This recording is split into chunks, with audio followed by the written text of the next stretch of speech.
વલસાડના ધમડાજી હાઈવે પર ગેરકાયદેસર રીતે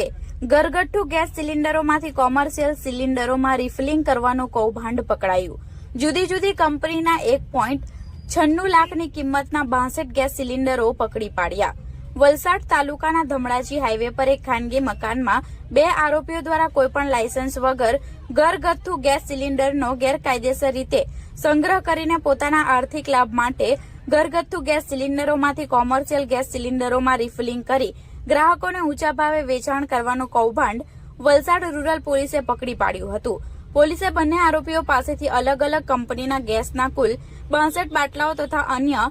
માલમત્તા મળી કુલ 4.7 લાખનો મુદ્દા માલ કબજે કર્યો છે। વલસાડ રૂરલ પીઆઈ બીડી જીત્યા અને તેમની ટીમ પેટ્રોલિંગમાં હતા ત્યારે નેશનલ હાઈવે નંબર 48 ઉપર મુંબઈથી સુરત જતા લેન પર ધમડાજી ગામે આવેલા એફસીઆઈના ગોડાઉનની સામે સ્થિત દીપક નવરંગ મિસ્ત્રીના પાકા મકાનમાં 2 ઇસમો પરવાના લાયસન્સ વગર ગેરકાયદેસર રીતે સરકાર માન્ય ગેસના ઘરગથ્થુ બાટલામાંથી કોમર્શિયલ બાટલાઓમાં ગેસનું રિફિલિંગ કરી તેના ગેસના બાટલા ઊંચા ભાવે ગ્રાહકોને વેચાણ કરે છે અને હાલ ગેસ રિફિલિંગનું કામ ચાલુ છે। તે મુજબની મળેલી બાતમીના આધારે પોલીસે સ્થળે છાપો મારતા ત્યાં એક ઇન્ડિયન કંપનીના ગેસના ઘરગથ્થુ બાટલા લોડિંગ કરેલ છોટા હાથી ટેમ્પો જોવા મળ્યો હતો। પોલીસની પૂછપરછમાં ત્યાં હાજર 2 ઇસમો સ્વરૂપા રામ મોહનરામ સિયાગ ઉંમર વર્ષ 30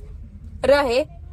ધંધો gas delivery flat number 102 Krishna residency પ્રમુગ્રીન સોસાયટીની બાજુમાં મોગરાવાડી તથા દીપક નવરંગ રામોજી મિસ્ત્રી ઉંમર વર્ષ 57 ધંધો બાંધકામ રહે મણિનગર મોગરાવાડી લક્ષ્મી નિવાસ એપાર્ટમેન્ટ રૂમ નંબર 4 વલસાડ પાસેથી ગેસ એજન્સી અથવા કોઈ સત્તા અધિકારીનું ગેસ રિફિલિંગ કરવા અંગે પાસ પરમિટ મળી આવેલ નહીં। પોલીસની તપાસમાં ઇન્ડિયન કંપનીના ઘરગથ્થુ ગેસના 14 કિલોગ્રામની ક્ષમતાવાળા કુલ 56 બાટલા, ઇન્ડિયન કંપનીના કોમર્શિયલ 19 કિલોગ્રામ ક્ષમતાવાળા 3 બાટલા તથા એચપી કંપનીના કોમર્શિયલ 19 કિલોગ્રામ ક્ષમતાવાળા 3 મળી કુલ 1,96,300ની કિંમતના ગેસના 62 બાટલાઓ, છોટા હાથી ટેમ્પો, 2 મોબાઈલ ફોન, 1 ઇલેક્ટ્રિક વજન કાંટો તથા ગેસના બાટલા પર ખેંચી કઢાયેલા સેફટી સીલ 8 નંગ મળી કુલ 4,07,300 રૂપિયાનો મુદ્દામાલ કબજે કરી